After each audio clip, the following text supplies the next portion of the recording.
Olá, bom dia para você, seja bem-vindo a essa edição. Chegamos pontualmente naquele nosso horário de sempre, 8 horas 31 minutos. Começo esse jornal agradecendo, é claro, a sua presença e te pergunto, feriado estendeu por aí ou hoje já é dia útil? Vamos iniciar então essa quinta-feira olhando para tudo que vai ser assunto, para você ficar por dentro dos temas que movem o Brasil e o mundo nesse 16 de novembro. Vamos começar pelo nosso cardápio de notícias. O Conselho da ONU aprova pedido de pausa humanitária em Gaza, mas Israel rejeita e diz que não vai cumprir acordo. Presidentes dos Estados Unidos e da China têm encontro produtivo na Califórnia. Biden e Xi Jinping concordam sobre controle do fentanil e em retomar a comunicação militar. Falamos também sobre as chuvas em São Paulo e no Rio Grande do Sul, que causaram estragos. Inclusive, a capital paulista pode bater o recorde do dia mais quente da história nessa quinta-feira, pois a onda de calor continua. E ainda, concentração de gases do efeito estufa bateu recorde em 2022 e deve aumentar ainda mais nesse ano. A gente te conta tudo isso e muito mais a partir de agora. Seja muito bem-vindo. O Conselho de Segurança das Nações Unidas finalmente chegou a uma resolução nessa quarta-feira.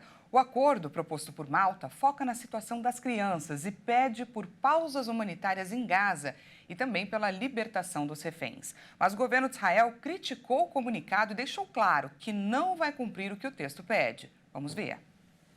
Sem os votos dos Estados Unidos, Rússia e Reino Unido, que se abstiveram, o Conselho de Segurança das Nações Unidas pediu pausas humanitárias em Gaza.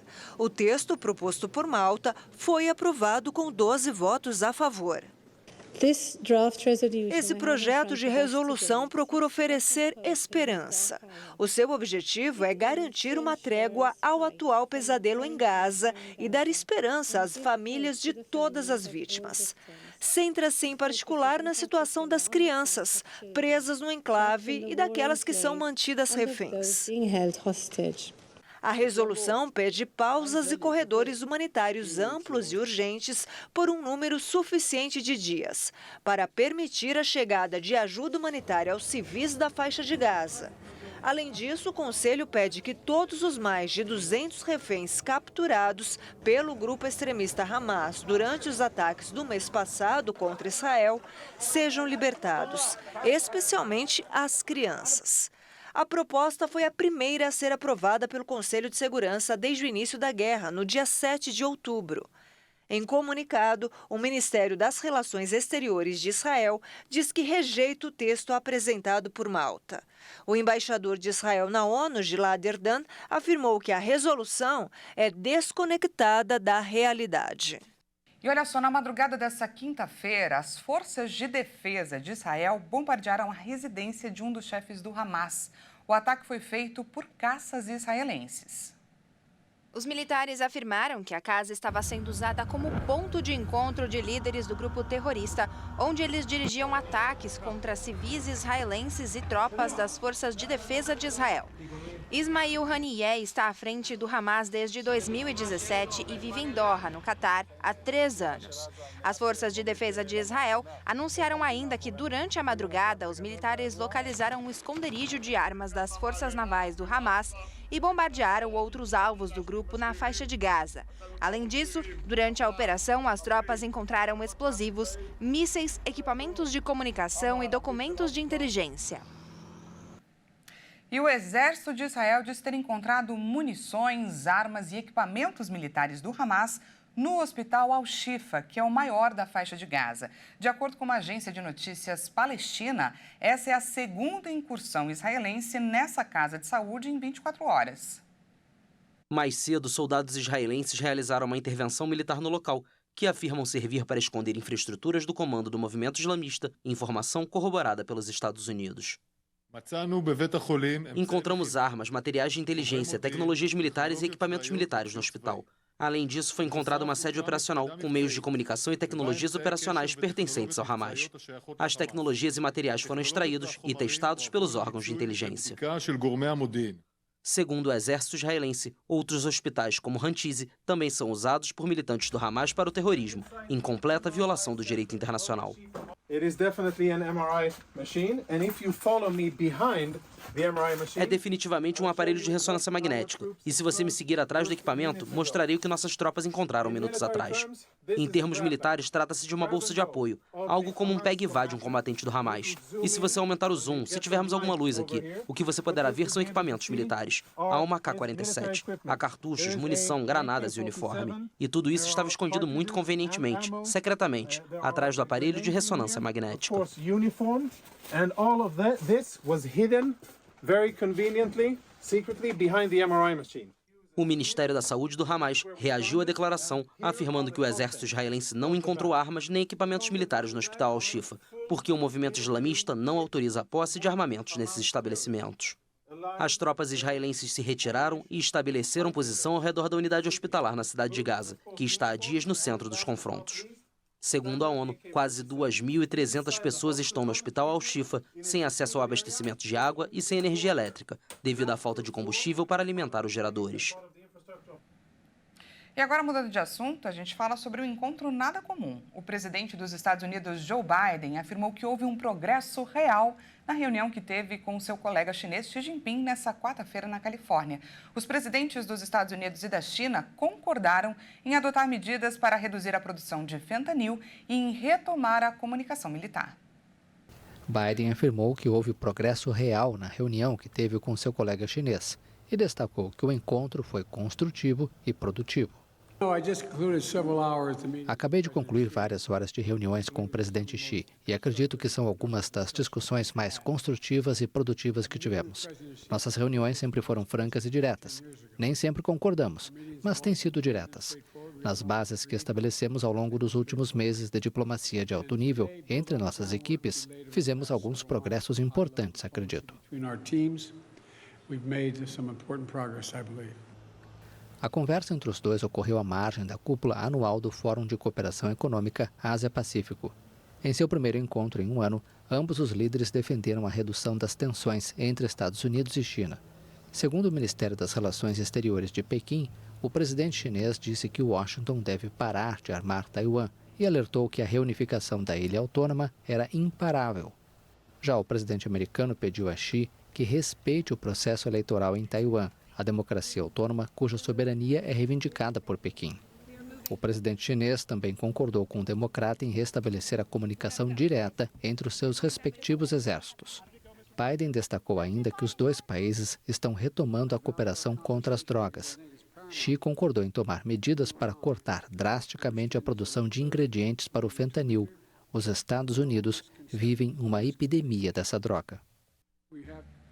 Um relatório desenvolvido pela Agência Internacional de Energia Atômica indicou que o Irã tem reservas de quase 4.500 quilos de urânio enriquecido. Vale destacar que, em grandes quantidades, essa substância pode ser usada para fabricar armas nucleares. E, por isso, a preocupação, afinal, o volume encontrado está 22 vezes acima do autorizado no acordo alcançado em 2015 entre a República Islâmica e as potências mundiais. A Agência Internacional de Energia Atômica afirmou nesta quarta-feira que as reservas de urânio enriquecido do Irã excedem em mais de 22 vezes o limite estabelecido pelo acordo alcançado entre a República Islâmica e as potências mundiais. Um relatório da agência da ONU indica que as reservas totalizaram 4.486,8 quilos em 28 de outubro, 22 vezes acima dos 202,8 quilos firmados no documento de 2015. O pacto limitava as atividades atômicas do Irã em troca da suspensão das sanções internacionais. A AIEA também criticou a decisão iraniana de proibir o acesso de vários de seus inspetores às suas instalações, o que afetou direta e gravemente sua capacidade de controlar o programa nuclear. A agência disse que essa medida sem precedentes é extrema e injustificada. Segundo uma fonte diplomática, 8 especialistas, entre eles franceses e alemães, estão vetados. O diretor-geral da AIEA, Rafael Grossi, recebeu nesta quarta-feira uma resposta de Teherã, defendendo seu direito de revogar a acreditação dos inspetores, embora tenha dito que pretende explorar as possibilidades de reverter sua decisão.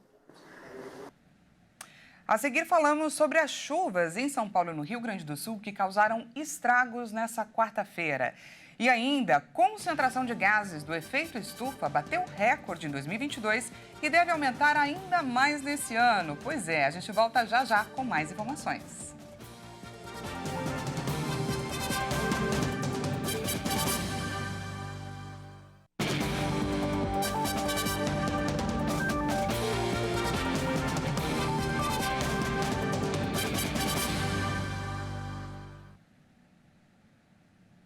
Seja bem-vindo mais uma vez. Nós estamos de volta e ao vivo, 8 horas e 43 minutos pelo horário de Brasília. E vamos agora para os destaques nacionais dessa quinta-feira. A onda de calor que atinge a maior parte do país desde a semana passada pode acarretar na possibilidade de São Paulo bater o recorde histórico do dia mais quente nessa quinta-feira. Pois é, tem mais temperaturas altas por aí. A temperatura máxima da história das medições feitas pelo Instituto Nacional de Meteorologia desde 1943 aconteceu no dia 17 de outubro de 2014, quando os termômetros marcaram 37,8 graus. A previsão para essa quinta-feira é que a temperatura atinja os 38 graus na capital paulista por volta das 15 horas, das 3 horas da tarde. Além disso, a umidade do ar deve cair, chegando aí a 15%. Na última segunda-feira, a cidade de São Paulo registrou o dia mais quente do ano, segundo a IMET. A temperatura máxima foi de 37,7 graus, a maior para o mês de novembro e a segunda maior registrada pelo IMET em São Paulo nesses 80 anos. Fica então, gente, o alerta para quem vai sair de casa hoje. Se hidratem muito, evitem ficar no sol entre as 10 e as 16 horas, usem roupas leves e se alimentem com comidas leves, com comidas geladas, como frutas. Para as crianças e para os idosos, a atenção deve ser redobrada, muita água e também sombra. E para quem tem um amiguinho aí de 4 patas, um cachorrinho, água, sombra e tomar, é claro, muito cuidado com os passeios no asfalto quente. Afinal, pode queimar as patinhas dos cachorros dos nossos amigos pets. E olha só, uma criança morreu e mais de 60 ficaram feridas depois que um complexo esportivo desabou durante um temporal em Giruá, no Rio Grande do Sul. As chuvas em São Paulo também causaram estragos. Ao menos 90 chamados para quedas de árvores foram registrados e 6 desabamentos. Vamos ver então como foi o feriado nessas regiões. Após o desabamento do complexo esportivo, as vítimas foram socorridas e levadas para hospitais da cidade e da região. Uma delas sofreu ferimentos graves e foi internada no Hospital de Santo Ângelo, a 35 quilômetros de Giruá. Elas estavam no local participando de um torneio de pádel, uma mistura de tênis com squash, disputado em duplas. A vítima fatal é uma fisioterapeuta que praticava a modalidade. Segundo o relato de testemunhas aos bombeiros, a esportista tentou se esconder na área de churrasqueira, mas a estrutura desabou em cima dela. O temporal provocou quedas de árvores de fiação elétrica e alagamentos. Ainda não há informações sobre desabrigados na cidade de 16 mil habitantes. A chuva intensa atingiu Giruá por volta das 21 horas e 30 minutos, com vendaval e granizo. Bombeiros de cidades vizinhas auxiliaram no socorro às vítimas. Em São Paulo, o dia quente foi um desafio para quem tentou curtir o feriado. Por volta das 19 horas, a chuva forte começou a atingir a capital paulista e pegou muita gente desprevenida, com ventos fortes e queda de granizo. Foram registradas quedas de energia em bairros das zonas norte e leste. 2 córregos da cidade transbordaram na zona leste de São Paulo. Até às 21 horas, o CGE registrou pelo menos 11 pontos de alagamento na cidade, 4 deles intransitáveis. O Corpo de Bombeiros recebeu 90 chamados para quedas de árvores na cidade da região metropolitana e 6 para desabamentos, sem registros de vítimas. E olha só, a Defesa Civil emitiu um alerta para fortes ventos no estado de São Paulo entre sexta-feira e domingo. Isso por conta, claro, dessa soma de calor, umidade e da passagem de uma frente fria. Essa mistura vai criar condições para temporais, para granizo e fortes rajadas de ventos em grande parte do estado. Segundo a Defesa Civil, a velocidade dos ventos pode variar entre 60 e 80 km por hora, com possibilidade de chegar a 100 km por hora em algumas regiões. Por isso, é importante ficar atento para mais chuvas e mais vendavais. Que a exposição ao calor excessivo pode prejudicar a saúde, isso todo mundo sabe e muito se fala. Um novo dado divulgado pela revista científica The Lancet gerou preocupações para as mortes de idosos com mais de 65 anos relacionadas ao calor, que aumentaram 85% em 2020. O estudo, com mais de 114 cientistas e pesquisadores de 52 instituições do mundo, mapeou as mortes de idosos causadas ou relacionadas ao aumento da temperatura. De acordo com o relatório da revista científica The Lancet, a causa das mudanças bruscas na temperatura é o aquecimento global. No caso, potencializada por atividades humanas. Acontece que a OMS alerta que a população acima de 65 anos e os bebês são vulneráveis quando expostos ao calor. A maior exposição a doenças infecciosas, como dengue, malária ou outras viroses. O alerta atenta que as ondas de calor serão mais frequentes nos próximos anos. Estima-se que 525 milhões de pessoas podem sofrer de insegurança alimentar entre 2041 e 2060. De 1990 a 2000, as mortes relacionadas ao calor de idosos de 65 anos aumentaram 85%. A Agência Nacional de Energia Elétrica autorizou a proposta para aumentar a conta de desenvolvimento energético em mais de 6% em 2024. Uma espécie de fundo custeado por todos os consumidores de energia do país, destinado a subsidiar políticas públicas voltadas para o setor. Segundo a agência, agora haverá consultas públicas para debater o valor. Do total, 32 bilhões e 730 milhões de reais serão encargos nas tarifas dos consumidores cativos vinculados a distribuidoras. Parte dos subsídios irá custear a geração distribuída, como consumidores que geram energia via fontes renováveis e o programa Luz para Todos. De acordo com as informações divulgadas pela Agência Nacional de Energia, só no ano de 2023, os consumidores já pagaram 29 bilhões e 100 milhões de reais de subsídios. Em março deste ano, durante a aprovação do valor de 2023, a diretora da agência, Agnes da Costa, relatora do tema, mostrou preocupação com esse crescimento. Segundo a ANEEL, os custos da CDE são definidos por leis e cabe à agência apenas regulamentar o repasse do montante pago pelos consumidores na tarifa de energia elétrica.